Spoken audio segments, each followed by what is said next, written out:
David raised his glass, his smirk slicing through the room. To Claire, who keeps my coffee hot, he said, and the crowd's laughter stung like a whip. The chandelier-lit restaurant glowed with opulence, crystal glasses sparkling, lobster platters steaming, a string quartet weaving a delicate waltz. Our 10th anniversary dinner was a masquerade of joy, but I, Claire, stood frozen, my black dress a frail shield against the eyes that mocked me. To them, I was the wife who planned the flowers, not the mind behind David's empire. The guests, tycoons, friends, family, clinked glasses, their smiles as polished as the silver cutlery. David moved among them, a king in his tailored suit, basking in their praise. Another deal closed, a client boomed, slapping his back. No one mentioned my nights poring over contracts, catching errors that saved millions. I was invisible, a shadow trailing his light. You must be so proud, a woman said, her gaze sliding past me to David. I nodded, throat tight, my wineglass cold in my hand, its weight grounding me against the rising tide of shame. The room hummed with his legend, the man who turned a family firm into a titan. I'd been there, balancing books, crafting strategies he claimed as his own. Yet here, I was the woman who kept the coffee hot. David caught my eye, his grin sharp, daring me to flinch. He thrived on my silence. Each jab a brick in the wall he'd built to cage me. The quartet's music swelled, couples swaying, their shadows mocking my stillness. I stood at the edge, heart pounding, feeling like a ghost in a story he'd scripted, but ghosts can haunt. Beneath my calm, a fire smoldered, fed by a secret I'd uncovered. David thought this dinner was his triumph, a stage to parade his glory. He didn't know I'd rewritten the script. As laughter echoed and glasses clinked, I straightened, my pulse a drumbeat of defiance. 10 years of his scorn had forged me, not broken me. Tonight, his stage would become mine, and the truth I held would shatter the illusion he'd built. I wasn't just his wife, I was the woman who'd bring his world crashing down. David's voice boomed, a blade wrapped in velvet. To Claire, my rock, who keeps our home so I can conquer the world. The room erupted in laughter, each chuckle a needle piercing my skin. I stood rigid, the chandelier's glow casting my shadow small on the polished floor of the anniversary dinner. His words, cloaked as praise, were poison, reducing me to a prop in his grand performance. Guests clinked glasses, oblivious to the venom in his smile, but I felt it, 10 years of scorn distilled into one cruel toast. He wasn't done. Striding to the center, he raised another glass. Claire's simple charm is why I love her, he said, eyes glinting with mockery. She leaves the big deals to me, her world's too small for that. Laughter swelled again, sharper now, as friends and clients nodded, amused. My cheeks burned, but I forced a smile, the mask I'd worn for a decade. Each word was a brick added to the wall of my humiliation, built on years of stolen credit and dismissed dreams. I'd saved his firm from ruin, yet here I was, his punchline. I scanned the faces, colleagues I'd advised, clients I'd won over with late-night calculations. None knew the truth. Claire's our homemaker, David added, winking at a board member. She's happiest with a duster, not a ledger. The room roared, and I felt my heart fracture, each laugh a shard embedding deeper. My sister, Emma, caught my eye, her pity a silent sting. Even she believed his lie, that I was nothing beyond his shadow. I gripped my wineglass, its stem nearly snapping, my pulse a war drum. For years, I'd endured his jabs, private snipes at home, public slights at galas. You're too sensitive, he'd say when I protested, his charm disarming my pain. But tonight, his cruelty was a spotlight, exposing me before a crowd that cheered his rise and ignored my role in it. I'd built his empire, balanced his books, crafted his deals, yet he painted me as a relic, irrelevant. The quartet played on, oblivious, as my hurt hardened into resolve. His words were a fuse, and I was the flame, ready to ignite a truth that would burn his world to ash. I wasn't his shadow anymore. David's laughter still echoed, his cruel toasts branding me a fool before our anniversary guests, but inside, a switch had flipped. For 10 years, I, Claire, had been the silent architect of his empire, my work erased by his scorn. Each jab, calling me simple, a homemaker, a prop, had piled stones on my spirit, but tonight, those stones were kindling.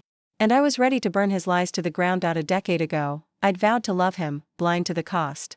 I balanced his books, saved his deals, worked nights he spent charming clients, yet he claimed every triumph. At home, he dismissed my dreams, stick to dusting, Claire. I'd swallowed the pain, hoping for change, but his cruelty grew, a vine choking my voice.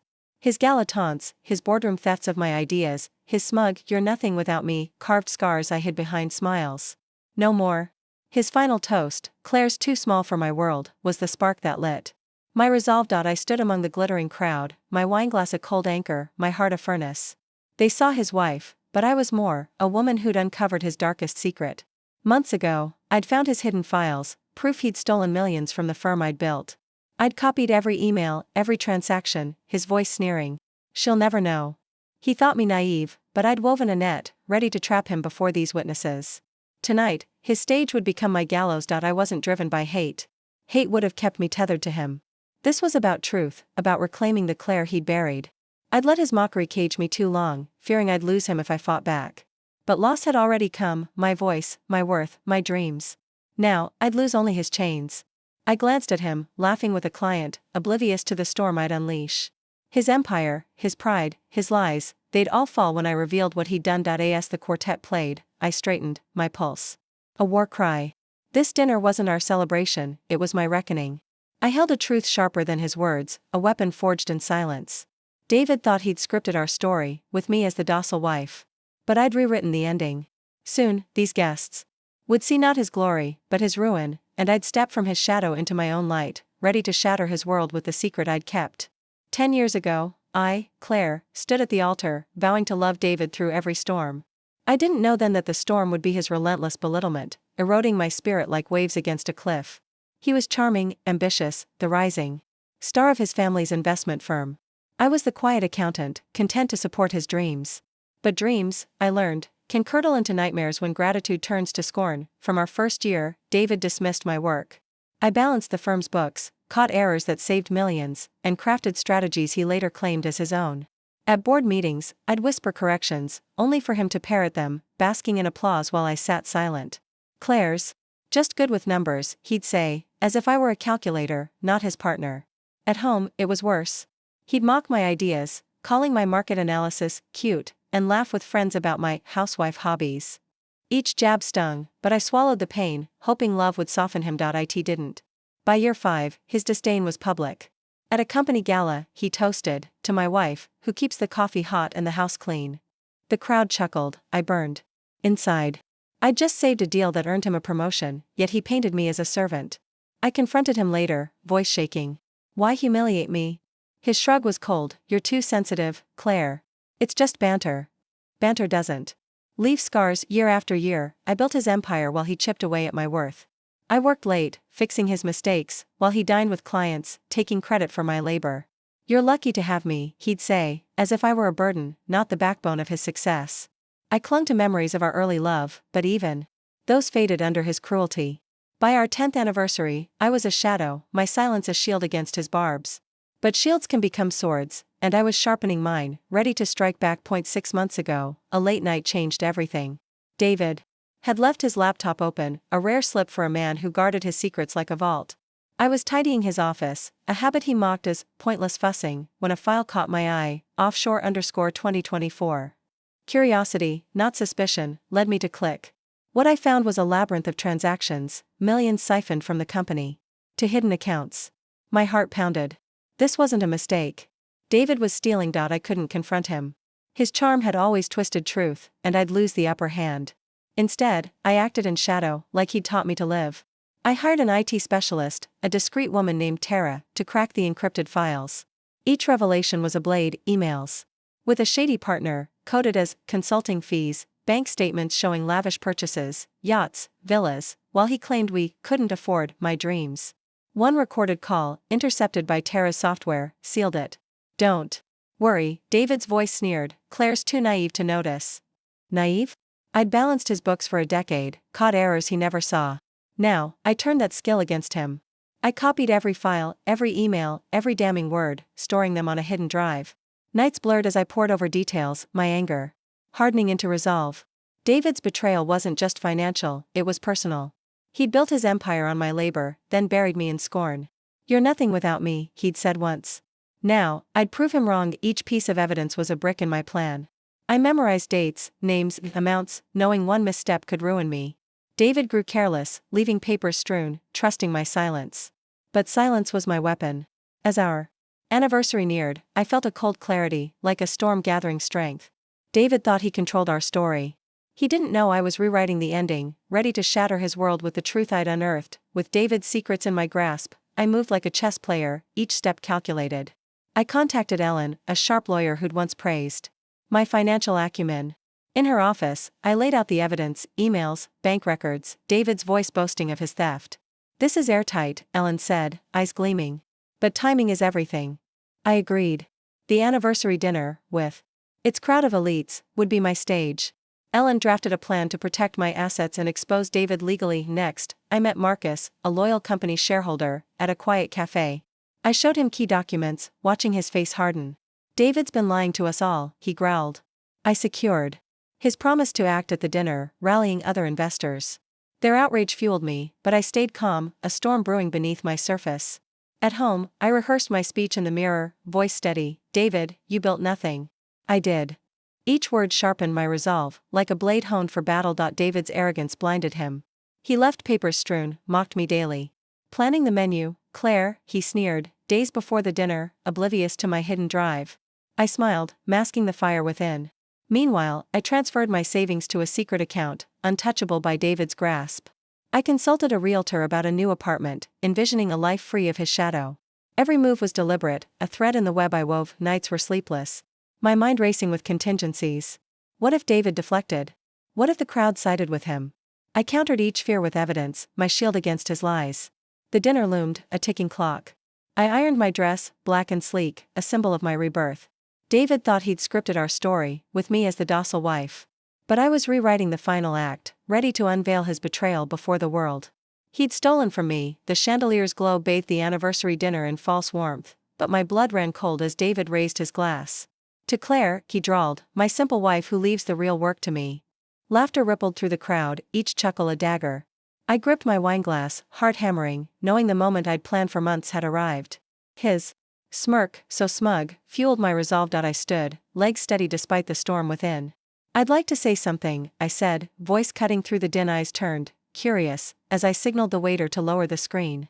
David's brow furrowed, but he leaned back, amused. "Go on, darling," he mocked. I pressed a button, and the screen lit up with his secrets, emails detailing his theft, bank transfers to hidden accounts, his voice sneering, "Claire's too naive." The room froze. Glasses clinked midair, whispers died. David's face drained of color, a wax mask under the lights. "What is this?" he stammered, chair scraping as he stood. I met his gaze, unyielding.